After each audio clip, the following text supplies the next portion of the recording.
भाई ठीक है, वो उनकी मर्जी है, वो किसके साइड लेना चाहे आप तय करेंगे, डोमिनेट करेंगे उन्हें कि वो कैसे मुसलमान है और क्या तय करेंगे।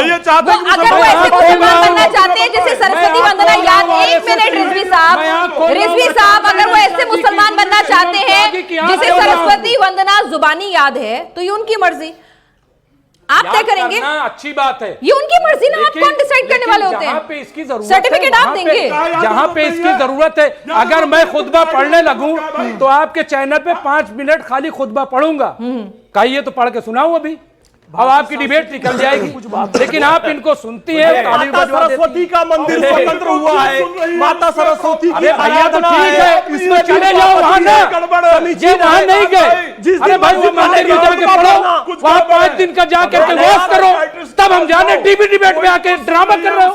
अरे भाई इतना है तो पहली फुर्सत में इतना कुरान की आयतें पढ़ूंगा। अरे भाई बस सरवर साहब ये बताइए, एक मिनट सरवर साहब, टीवी डिबेट में एक मिनट सरवर साहब, पता कर लीजिए, एक सेकंड सरवर साहब। कई बार इस तरह के बयान हम सुनने को आते हैं कि भाई जो मेन मॉन्यूमेंट्स हैं, मतलब हिंदुओं के आस्था से जुड़े हुए, जिसमें ज्ञानवापी की बात होती है, जिसमें कृष्ण जन्मभूमि की बात होती है, कि भाई उसको सुलटा दीजिए और बाकी यथास्थिति बनाए रखिए। ठीक, अब इस तरह से तो अगर एक एक जगह की खुदाई होने लगी, इसमें कोई दो राय नहीं है कि भाई हिंदुस्तान में हिंदू थे, हिंदू मंदिर थे, विदेशी आक्रांता आए, मुगल आए, उन्होंने मंदिरों को तोड़ा और फिर आगे अपने धर्म के हिसाब से चीजें स्थापित की। इसमें तो कोई डिनाइल है नहीं, जितना खोदेंगे यही निकलेगा। नहीं, एक दो तीन तो ऐसे मुसलमान कब तक अपने पैसे वेस्ट, जो आपने कहा, मैंने नहीं, कब तक ऐसे अपने पैसे वेस्ट करते रहेंगे वकील? देखिए, भारत में हम लोग भारत के रहने वाले हैं, भारत के गांव में एक परंपरा आज भी है, पंचायत।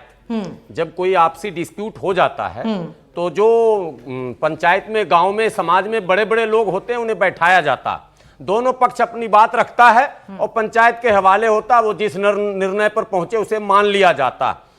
खाप पंचायत तो आप सुन ही रहे हैं लगातार। क्या इस देश में ऐसा संभव नहीं था या नहीं है कि दोनों धर्मों के धर्म गुरु, बड़े बड़े पढ़े लिखे लोग जो समाज के थे, कोशिश हुई थी, हाँ बस वही मैं लाना चाह रहा था, अब आ गया। कोशिश हुई, उस कोशिश में जो भी मुसलमान आगे आया उसको all India Muslim personal law board ने सिरे से खारिज कर दिया, संगठन से भी बाहर कर दिया। मौलाना सैयद सलमान नदवी जो पर्सनल लॉ बोर्ड के मेंबर थे, उन्हें केवल इस बात के लिए निकाल कर दो, करो भाई, का विरोध करें, करो मुसलमानों से अपील। अरे रुकिए ना साहब, आप बोलिएगा तो खारिज मिश्रा जी, आप ही सहिष्णुता दिखा दीजिए।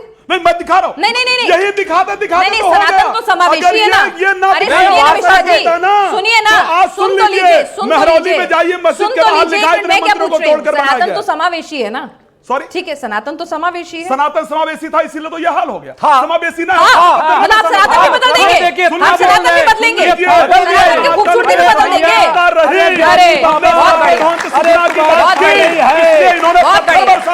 अगर हमने सनातन समावेशी है और रहेगा, सुन लीजिए, रहेगा, और यही सनातन की खूबसूरती है। सनातन को जगना पड़ेगा और हम जगेंगे अगर हम इसी प्रकार। आप काफी जगे हुए हैं। सुन लीजिए, सबसे पहला सरकार आई है, हमारे यहाँ के राजा ने इनको दिया था बना करके, समझ में आया, केरल के अंदर, और उसके बाद इन्होंने हमारे मंदिरों को कब्जा कर लिया, समझ में आया। तो इतना सहिष्णु ही नहीं होना चाहिए, समझ में आया।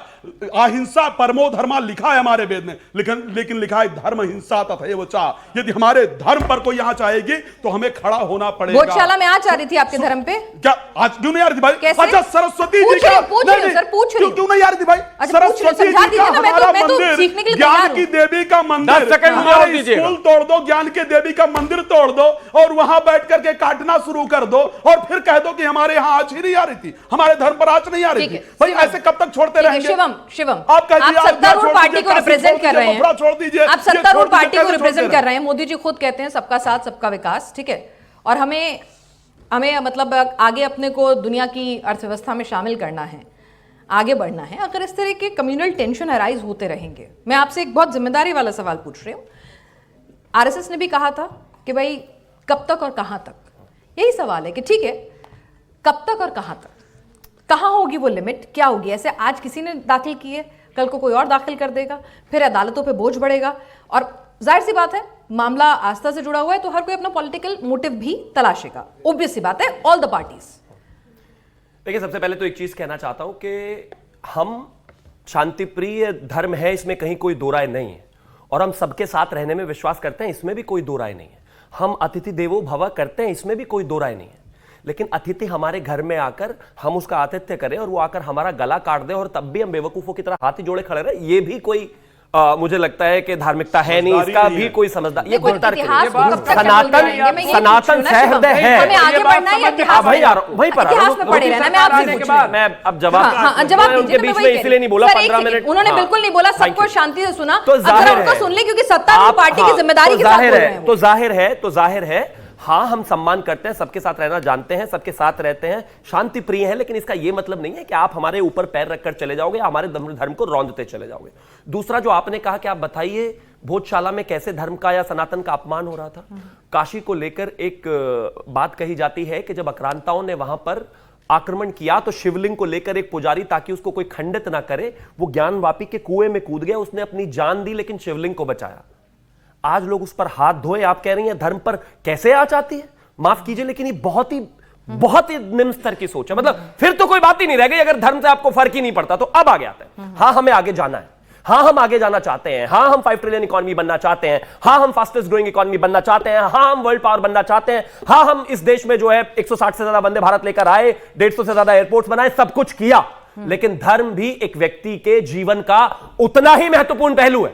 हम किसी को मार काट नहीं रहे, किसी के धर्म पर कब्जा नहीं कर रहे हैं, किसी के धार्मिक जगहों पर कब्जा नहीं कर रहे हैं, लेकिन हम यह कह रहे हैं कि जो हमारे हैं उनको कानून के तहत कानून सम्मत वापस दे दो। और अब आगे आता हूं, 1947 के बाद, आजादी के बाद इस देश में एक पहल हुई थी 1960s तक। अगर शुरुआत के 10 सालों में 3 जगहों पर, खासतौर पर मथुरा, अयोध्या और काशी, इन 3 जगहों पर बात हुई थी कि अगर इनको ऑटोमेटिकली दे दिया जाता और सर्वसम्मति से बात बन जाती तो इस तरह की स्थितियां पैदा नहीं होती भाई। ठीक है, हिंदुओं ने नहीं कहा था कि आपको कोर्ट जाकर विरोध करने की आवश्यकता है। आप 3 जो वाकई में धार्मिक आस्था से, भाई मस्जिद की अपनी ठीक है वैल्यू है, कई लोग तो इस पे भी सवाल उठाते हैं कि भाई खंडित अगर मंदिर तोड़कर ऐसी जगह पर जहां पर चिन्ह मौजूद हैं, देवी देवताओं की तस्वीरें मौजूद हैं, अगर वहां मस्जिद बने तो मस्जिद ही सही नहीं है। ठीक है, एक मिनट सुन लीजिए, कंप्लीट कर लूं। तो अगर आप लोग, जैसा कि शिवम कह रहे हैं, अगर ठीक है कोई 3 चीजें हैं जो आस्था से बहुत ज्यादा जुड़ी हुई हैं, करीब हैं, तो उनकी आस्था का सम्मान करते हुए उन पर क्लेम छोड़िए और बाकी सब कुछ जैसा है चलता रहेगा। बहुत अच्छा सवाल है। पहले तीनों जगह तो पता है मुझे, बता दूं। नहीं मैं इसलिए कर रहा हूं, नहीं पता नहीं है। यहाँ कोई फैन क्लब थोड़ी ना है कि प्रेज करना है, तो जवाब दो। गिराते नहीं बात करते, पता होता तो आप गिराते नहीं बात करते, आपको पता नहीं है। क्या नहीं गिराते? देखिए अयोध्या की पहचान, अयोध्या की अरे पहले 40 साल बात ही करी थी, अभी फिर जाकर गिरानी पड़ी क्योंकि माने नहीं आप भाई। आप बीच में फिर बोल रहे हो यार शिवम, जो कहते हो करते नहीं हो, ये बड़ी दिक्कत है। बोलिए। अभी लास्ट टाइम बाबरी टूटी थी, नाराज हो गए, कहने के नाम बता दो, नहीं बता पाओगे। चलिए खैर सुनिए, क्या बताना है? अरे भाई जो गांव गोद लेने वाली परंपरा इन्होंने शुरू की थी, 11 गांव के नाम नहीं बता पाएंगे। इनको याद दिलाओ, अगर अब मैं आ रहा हूँ, एक मिनट बात न करो, नहीं फंस जाओगे। सुनो, देखिए अयोध्या की पहचान में जिम्मेदारी से कह रहा हूँ, भगवान राम से है, रही है और रहेगी। इसी तरीके से मथुरा की पहचान भगवान श्री कृष्ण से थी, है और रहेगी। और आज नहीं, नजीर अकबराबादी ने बाकायदा नज़में लिखी हैं। तो फिर ड्रॉप कर दो ना केस भाई, ज्ञान क्यों दे रहे हो? सुनते नहीं, ये कोई तर्क है? किस तरीके से वेस्ट ऑफ टाइम है भाई। नहीं मैं आपको बता रहा हूँ, एक तरफ आपको बता रहा हूँ, सुनिए मैं एक मिसाल देता हूँ।